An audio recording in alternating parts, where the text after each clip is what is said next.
The Thief of Always by Clive Barker. Chapter 8, Hungry Waters. That first day in the holiday house, with all its seasons and its spectacles, set up the pattern for many that were to follow. When Harvey woke the following morning, the sun was once again pouring through a crack in the curtains. But this time it lay in a warm pool in the pillow beside him. He sat up with a shout and a smile that either one or the other, and sometimes both, remained on his lips for the rest of the day. There was plenty to do. Work on the treehouse in the spring morning, followed by food, and the laying of plans in the afternoon. Games and lazy hours in the heat of the summer, sometimes with Wendell, sometimes with Lulu. Then adventures by the light of the harvest moon. And finally, when the winter wind had blown out the flames in the pumpkin heads and carpeted the grounds with snow, chilly fun for them all out in the frosty air, and a warm Christmas welcome when they were done. It was a day of holidays. The third was as fine as the second, and the fourth as fine as the third, and very soon Harvey began to forget that there was a dull world out beyond the wall, where the great beast February was still sleeping its tedious sleep. His only real reminder of the life he'd left, besides the second telephone call he'd made to his mom and dad just to tell them all was well, was the present he'd wished for and received that first Christmas, his ark.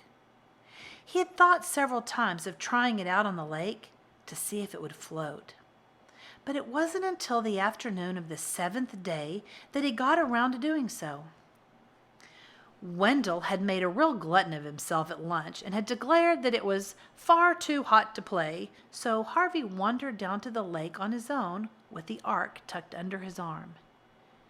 He half expected, hoped in fact, to find Lulu down there to keep him company, but the banks of the lake were empty. Once he laid eyes on the gloomy water, he almost gave up on the idea of launching. But that meant admitting something to himself that he didn't wish to admit. So he headed on down to the shore, found a rock to perch on that looked less precarious than the others, and set his ark on the water. It floated well, he was pleased to see. He pushed it to and fro for a little while, then lifted it out and peered inside to see if it was leaking. It was quite watertight, however, so he set it back on the lake and pushed it out again. As he did so, he caught sight of a fish rising from the bottom of the lake, its mouth wide open, as if it intended to swallow the little vessel whole. He reached out to snatch the ark from the water before it was either sunk or devoured, but in his haste he lost his footing on the slime-slickened rock, and with a cry he fell into the lake. The water was icy, cold, and eager. It quickly closed over his head. He flailed wildly, trying not to imagine the dark depths beneath him or the vast maw of the fish that had been rising from those depths. Turning his face upward toward the surface, he started to swim. He could see his ark floating above him, capsized by his fall. Its lead passengers were already sinking. He didn't try and save them, but surfaced, gasping for breath, and paddled toward the shore. It wasn't much of a distance. In less than a minute, he was hauling himself up onto the rocks and scrambling away from the bank, water pouring from his sleeves and trousers and shoes. Only when his feet were clear of the lake and no hungry fish could snap at his toes did he drop down onto the ground.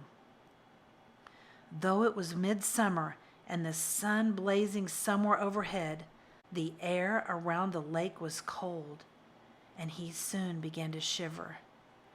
Before he made his way out into the sun, however, he looked for some sign of his ark.